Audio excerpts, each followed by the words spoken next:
Separate line పెట్టాలి. Separate line మా institute first మనం వేరు చేయాలి.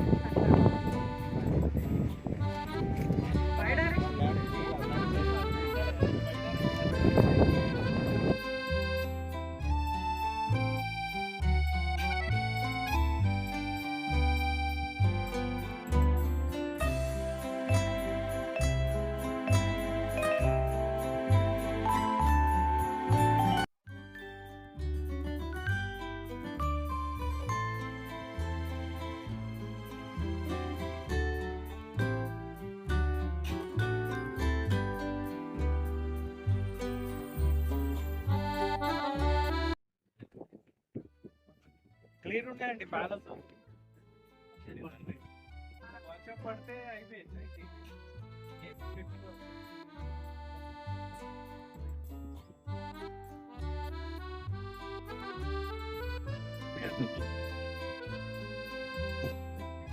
ఇవన్నీ వీకెస్ట్ అయిపోతుంది. ఇక్కడ AMC contractor solar model 250 what panel అనమాట. ఇందులో 60 సెల్స్ ఉంటాయి అనమాట. 60 సెల్స్ ఎట్లా అంటే కనబడుతుంది ఇక్కడ స్క్వేర్ షేప్లో ఉంటాయి. సో ఇప్పుడు సన్ ఇది సోలార్ అనేది లైట్ ఎనర్జీ నుంచి ఎలక్ట్రిక్ కన్వర్ట్ చేస్తుంది. సో సన్ లైట్ నుంచి వచ్చేది ఇక్కడ అనేది డీసీ ఈ ఏరియా మొత్తం పీవీ ఏరియా అని అంటారు అనమాట. ఇక్కడ మొత్తం డీసీ ఉంటుంది అనమాట. దీని తర్వాత ఏసీ కన్వర్ట్ అవుతుంది అనమాట. ఇక్కడ ఈ సోలార్ మాడ్యూల్స్ వచ్చేసి 60 సెల్స్ కదా, 250 ఉన్నాయి. అది 1.2 megawatt capacity solar 1.2 megawatt. So టోటల్గా 4800 మాడ్యూల్స్ అనమాట.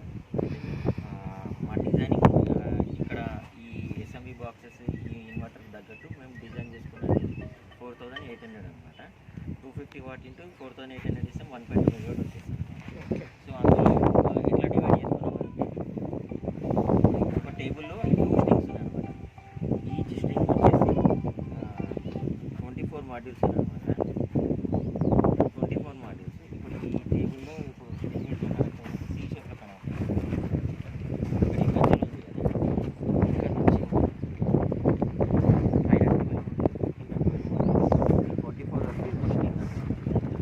ఆ స్ట్రింగ్ని ఎలా డిజైన్ చేద్దామంటే ఈచ్ మాడ్యూల్ వచ్చేసి 30.1 వోల్టేజ్, 30.1 వోల్టేజ్ 12 ఇస్తే 722 వోల్టేజ్. మా ఇన్వర్టర్ ఇన్పుట్ వోల్టేజ్ బేస్ చేసుకుని స్ట్రింగ్ చేసేది కాబట్టి 1 మెగావాట్ పెట్టుకున్నాను నేను. ఇన్వర్టర్ వచ్చేసి డీసీ నుంచి ఏసీ కన్వర్ట్ చేస్తారు అనమాట. సో ఇక్కడ ఉన్న ఈ డీసీని ఏసీ కన్వర్ట్ చేసేస్తారు. ఎట్లా ఉంటుంది అనమాట. ఇది ఈ స్ట్రింగ్స్ అన్నీ ఒక 20 స్ట్రింగ్స్ అంటే 10 టేబుల్స్ కలిపి ఒక ఎస్ఎంబి బాక్స్ కనెక్ట్ చేస్తాను. ఎస్ఎంబి అంటే స్ట్రింగ్ మానిటరింగ్ బాక్స్ అనమాట. ఈ స్ట్రింగ్స్ని మానిటర్ చేస్తుంది, పిఎల్సి ద్వారా మానిటర్ చేస్తారు. ఏదైనా స్ట్రింగ్ పోయిందంటే మనం ఆ పిఎల్సి యూజ్ అవుతుంది అనమాట. ఎక్కడ ఏ స్ట్రింగ్ పోయిందో తెలుసుకోవచ్చు. అక్కడ మళ్ళీ అక్కడ నుంచి ఏ మాడ్యూల్ పోయిందో చెక్ చేసుకోవాలంటే ఇక్కడ ఉన్న ఎస్ఎంబి బాక్స్లో ఈ స్ట్రింగ్కి ఫ్యూజెస్ ఉన్నాయి అనమాట. ఆ ఫ్యూజెస్లో చెక్ చేసుకుంటే మనకి ఏ మాడ్యూల్ పోయిందని మనకు తెలిసిపోతుంది అనమాట. చాలా వచ్చింది. మాడ్యూల్స్ వాడడానికి ఎక్స్టర్నల్ బయట నుంచి వచ్చిన వాళ్ళు రాయడం అలా జరిగిందని టెక్నికల్గా ఇంతవరకు అయితే ఏం కాదు. మళ్ళీ ఇంకోటి ఏంటంటే మనం లోడ్ చేసుకున్నప్పుడు హ్యాండ్లింగ్ ప్రాబ్లం వచ్చినప్పుడు అప్పుడు పోతాయి కదా, అంటే అలా పోయినాయి అని టెక్నికల్ ఇష్యూ వల్ల మాత్రమే ఇష్యూ వచ్చింది. టెక్నికల్గా ఎట్లాంటి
జనరేట్ చేస్తారు సార్?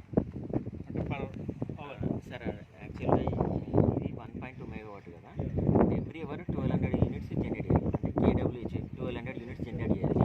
కానీ సోలార్ అనేది ఎఫిషియన్సీ 17, 18, 40 వేరియేషన్లో ఉంటుంది కాబట్టి 17% ఎఫిషియన్సీ ఉంటుంది. 16 మ్యాక్సిమం. ఇప్పుడు అది పాలిక్రిస్టలిన్ కాబట్టి ఓకే. అప్పుడు 2014 కాబట్టి పాలిక్రిస్టల్ 16%. సో ఇప్పుడు మీకు ఫస్ట్ స్టార్టింగ్లో అది 14లో ఎన్ని వ్యాట్స్ అయితే జనరేట్ అవుతున్నాయో సేమ్ ఇప్పుడు కూడా అంతే జనరేట్ లేదు, డిగ్రేడ్ అవుతుంది. ఎవ్రీ ఇయర్ 1% డిగ్రేడ్ అవ్వకుండా 10 ఇయర్స్ తర్వాత కాన్స్టాంట్గా ఉంటుంది అనమాట. 10 ఇయర్స్ కాన్స్టాంట్ ఉంటుంది. ఇది అయిపోయింది కదా 10 ఇయర్స్, కానీ ఇంకొక 10 ఇయర్స్ వస్తుందా? అంటే బికాస్ 25 ఇయర్స్ అంటారు దీన్ని. 25 ఇయర్స్ 20 ఇయర్స్ అయితే ఖచ్చితంగా వస్తుంది. 10 ఇయర్స్ మోడీ లేదు అట్లనే ఉంది. మా మోడీ 100 కిలోవాట్ విషయాలు ఎప్పటికల్లా కాంపన్సేట్ అవుతుంది. రిటర్న్ ఆన్ ఇన్వెస్ట్మెంట్ ఇది 6 ఇయర్స్లో అయిపోయింది. 6 years including running cost.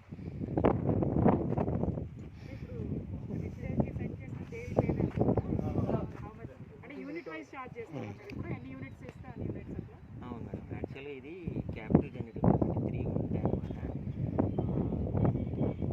Government pay అంటే గవర్నమెంట్ పే డిపార్ట్మెంట్ పే చేస్తే యూనిట్ ప్రైస్ వాళ్ళు సెట్ చేస్తారు. అప్పుడు బిడ్డింగ్ ఉంటుంది, దాని వల్ల ఇది మా క్యాపిటల్ కన్జంప్షన్ అనమాట. వీళ్ళది ఇక్కడ ప్లాంట్ ఉంది, అక్కడ యూనిట్ ఉంది, ఇండస్ట్రియల్ యూనిట్ ఉంది, ఫుడ్ ప్రాసెసింగ్ యూనిట్ ఉంది.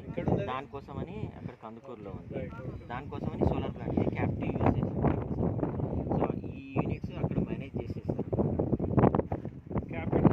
క్యాపిటల్ అంటే మనం క్యాపిటల్ మన పర్పస్. క్యాపిటల్ అంటే మనం థర్డ్ క్యాపిటల్ పార్టీ అంటే ఈ వీళ్ళు జనరేట్ చేస్తారు. మళ్ళీ ఆ ట్రాన్స్మిషన్ ఛార్జెస్ అవన్నీ మళ్ళీ మైనస్ అవుతుంది. అంటే ఇప్పుడు మళ్ళీ డిపార్ట్మెంట్ పే చేయాలి కదా, వాళ్ళ గ్రిడ్ యూజ్ చేసినందుకు వీలింగ్ ఛార్జెస్ ఉంటాయి అనమాట, మైనస్ చేస్తారు. క్లీనింగ్ ఎట్లా చేస్తారు సార్? ఇవి ఎన్ని డేస్కి ఒకసారి చేస్తారు? 15 డేస్కి ఒకసారి హ్యాండ్తో వైఫర్స్ ఉంటాయి ఎవ్రీ రో. అంటే రోబోట్ alternate మెషిన్ road. ఏమైనా ఉందా క్లీనింగ్? లేదు మేడం, ఆ రోబోట్ మెషిన్ అప్పుడు ఇక్కడ ఇప్పుడు అంటే తర్వాత ఏమైనా మీరు తీసుకుంటారా? ఇప్పుడు ఉంది సార్. అంటే ఇప్పుడు ఎట్లా అవుతుంది మీకు క్లీనింగ్? వైఫర్స్ మేడం. ఇప్పుడు ఎవ్రీ ఆల్టర్నేట్ రోస్కి మీకు పైప్ లైన్ ఉంది. ఆ పైప్ లైన్కి ప్లాస్టిక్ పైప్ లైన్ రన్ చేసుకొని 3 మెంబర్స్ క్లీన్ చేస్తారు. వాటర్ ప్రెషర్ ఇంకోటి సార్, ఇన్వర్టర్ ఒకటే అన్నారు కదా. మాకు ఏంటంటే 250 కిలోవాట్కే 10 ఇన్వర్టర్లు ఉంటాయి. ఇప్పుడు ఒక ఇన్వర్టర్ ఆఫ్ అయింది అనుకోండి, ఆ పర్టికులర్ స్వింగ్ ఆగిపోతుంది. ఇప్పుడు ఒకటే ఇన్వర్టర్ కాబట్టి అంటే ఇన్వర్టర్లో ఏమైనా ప్రాబ్లం వచ్చింది అనుకో, మీ జనరేషన్ అంతా ఆగిపోతుంది కదా. అయితే ఆ ఇన్వర్టర్లో కూడా ఛాంబర్స్ ఉంటాయి. 500 వాట్ 500 కిలో వాట్ ఛాంబర్స్ ఉంటాయి. ఇప్పుడు ఏదైనా పోతే 500 పోతుంది, కానీ మొత్తం 1 మెగావాట్ మాత్రం పోదు. మొత్తం పోదు 1 మెగావాట్. యాక్చువల్గా దాన్ని పీసీ అంటారు కదా సార్. పవర్ కండిషనింగ్ ఇన్వర్టర్ దాంట్లో కంట్రోల్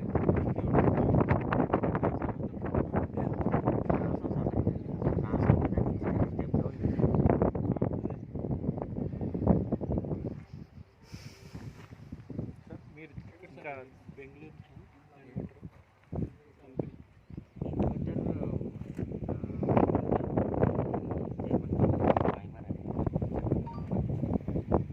ఇక్కడ ఇన్స్టాల్ చేసి వాళ్ళ తెచ్చుకొని ఇక్కడ అసెంబ్లీ చేసి మనకి అప్లై చేస్తారు. వాళ్ళ మాది ఎస్ఎంఎస్ ఎస్ఎంఏ చైనా. చైనా కాదు, జర్మనీ అని యూరోప్. ఎస్ఎంఎస్ సర్వీస్ ఉందా? ఇన్వర్టర్ సర్వీస్ వాళ్ళు ఇంకా ఇస్తున్నారు, ఆన్లైన్ సర్వీస్. అప్పుడు ఈ స్ట్రింగ్ నుంచి ఏమైనా ఇంకా ఈ స్ట్రింగ్ నుంచి ఈ ఎస్ఎంఏ టేబుల్ పెట్టాము. ఒక్క టేబుల్ 2 స్ట్రింగ్స్ కాబట్టి టోటల్ 20 స్ట్రింగ్స్ వచ్చాయన్నమాట.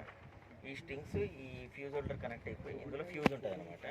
ఈ ఫ్యూజ్ నుంచి బస్ బార్ ఇది, ఈ బస్ నుంచి మళ్ళీ ఇక్కడ ఏదైతే ఉన్నాయో ఈ స్ట్రింగ్స్ అన్నీ ఇక్కడ ప్యారలల్ అయిపోతాయి. ప్యారలల్ అయిపోతే వోల్టేజ్ ఇంతే ఉంటుంది, సేమ్ ఇక్కడ ఎంత వోల్టేజ్ ఉంటుందో ప్యారలల్ కాబట్టి ఇన్వర్టర్ వోల్టేజ్ కూడా సేమ్ అనమాట. అంతా 700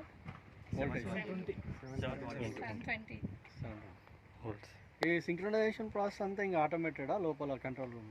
అంతే, ఇప్పుడు కనెక్ట్ చేసిన ఎంత వోల్టేజ్ చేస్తే అంతే. ఇప్పుడు మ్యాక్సిమం 1000 వోల్ట్ వరకు పెట్టుకుంటామండి. 1000 720 మేము సేఫ్ సైడ్ పెట్టుకున్నాం 1000 వచ్చినా అని వెళ్ళిపోతుంటాయి. అందులోంచి ఇక్కడ మీకు మ్యాక్సిమం వోల్టేజ్ కూడా అందులో ఉంటుంది. 30.1 కాకుండా మ్యాక్సిమం వోల్టేజ్ కూడా మీకు డైరెక్ట్ గ్రిడ్ కైనా స్టోరేజ్ ఏమైనా ఉంది? No storage. ఇప్పుడు చేయను 1 మెగావాట్ స్టోరేజ్, అప్పుడు ఏం స్టోరేజ్ లేదు. 722 వోల్టేజ్ అక్కడ నుంచి కదా inverter output voltage 400 voltage, only 400 voltage ACC AC convert చేసింది. ఇన్వర్టర్ ఏసీ కన్వర్ట్ ఆ 400 వోల్టేజ్కి ఇన్బిల్ట్ బ్రేకర్ ఉంటుంది, ఏసీబీ ఎయిర్ సర్క్యూట్ బ్రేకర్, దాని ప్రొటెక్షన్. దాని నుంచి డైరెక్ట్ ట్రాన్స్ఫార్మర్ ఇన్పుట్ నుంచి ఆ 400 వోల్టేజ్ని ట్రాన్స్ఫార్మర్ 33,000 అంటే 33 kVకి స్టెప్ అప్ చేస్తున్నారు. ఆ 33 kV వోల్టేజ్ డైరెక్ట్ గ్రిడ్కి ఇస్తున్నారు. Grid standard voltage 11 kV 33 kV మొత్తం kV ఉంటాయి కాబట్టి 33 kVకి స్టెప్ అప్ చేసింది. అట్లా స్ట్రైట్గా అయిపోయింది బస్ అనమాట. మళ్ళీ మధ్యలో ఒక ఐసోలేటర్ తర్వాత సీబీ పీజీసీ అంటే దాని తర్వాత మళ్ళీ ఇంకో ఐసోలేటర్ ఉంది లాస్ట్. పైన వచ్చేసి అక్కడ లాస్ట్లో పైన లైటింగ్ ఈ మధ్యలో ఐసోలేటర్ ఉంది కదా ఇక్కడ పైన ఉంది కదా. ఇది దేని పర్పస్ అంటే ఈ బస్సు నుంచి పైకి తీసుకెళ్ళి బోర్డు పైకి వెళ్ళాయి కదా, అవి దేనికోసం అంటే ఈ 33 kV వోల్టేజ్ ఇంటర్నల్ కన్జంప్షన్ కోసం, యాక్చువల్ కన్జంప్షన్ కోసం ట్యాప్ చేసాము. ట్యాప్ చేసి దాన్ని 33 kV నుంచి 415 వోల్టేజ్ స్టెప్ డౌన్ చేసుకొని మేము 3 ఫేజ్ చేసుకుంటాం ఇంటర్నల్ పర్పస్, బోరు, లైటింగ్.